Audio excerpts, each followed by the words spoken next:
છે ને અડધા. આથી એને શું કહેવાય? બેય પ્રમાણમાં છે. હવે લઈએ ત્રીજા ગુણોત્તરને. હવે લઈએ ત્રીજા ગુણોત્તરને. 11 ને બીજો 30 રે. 11 ને બીજો 30 રે.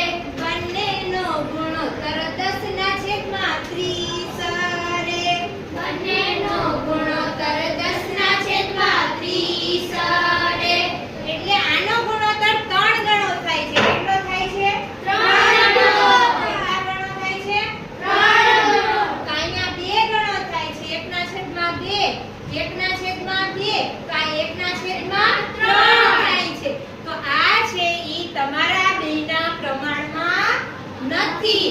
તો આ પ્રમાણમાં છે આના સાથે, તમે આના સાથે પ્રમાણમાં છો, પણ આ બંને છે ઈ આના પ્રમાણમાં નથી. પણ હવે આગલો એક ભાઈ લઈએ ચોથા ગુણોત્તરને રે. લઈએ ચોથા ગુણોત્તરને. 1 6 ને બીજો છે 18 રે.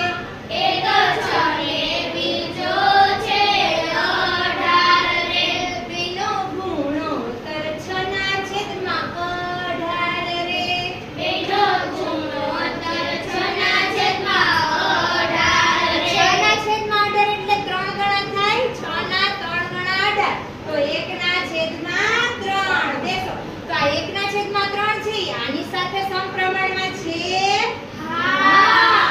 તો આ બેય સમપ્રમાણમાં કહેવાય. આની સાથે પ્રમાણમાં છે નહીં. તમારી સાથે પ્રમાણમાં છે નહીં.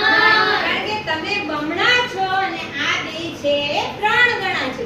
તો આ બંને એકબીજાના પ્રમાણમાં છે એમ કહી શકાય. તો તમારો ગુણોત્તર કયો છે ઈ લખો તો તમારી પાટીમાં.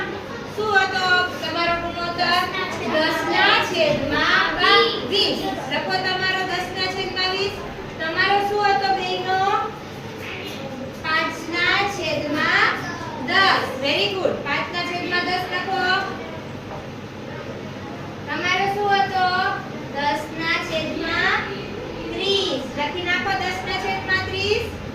અને તમારે વેરી ગુડ 6 ના છેદમાં 18. 18. સરસ. તો હવે જુઓ તમે સરખાવો. 10 ના છેદમાં 20 એ 5 ના છેદમાં 10 ના સમપ્રમાણમાં છે. કેમાં છે? સમપ્રમાણમાં. તો આ બંને એકબીજાના સમપ્રમાણમાં છે. સમજાણું?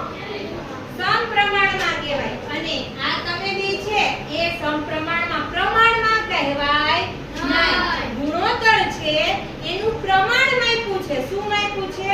પ્રમાણ. તો આ ગુણોત્તર છે ઈ આ ગુણોત્તરના પ્રમાણમાં નથી, પણ આ જ ગુણોત્તર આ ગુણોત્તરના પ્રમાણમાં છે.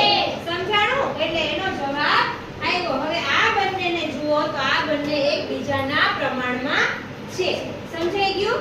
તો આ વસ્તુ હતી પ્રમાણની. બરાબર? તો આ રીતે આપણે પ્રમાણ શીખીએ છીએ. હવે હું અહીંયા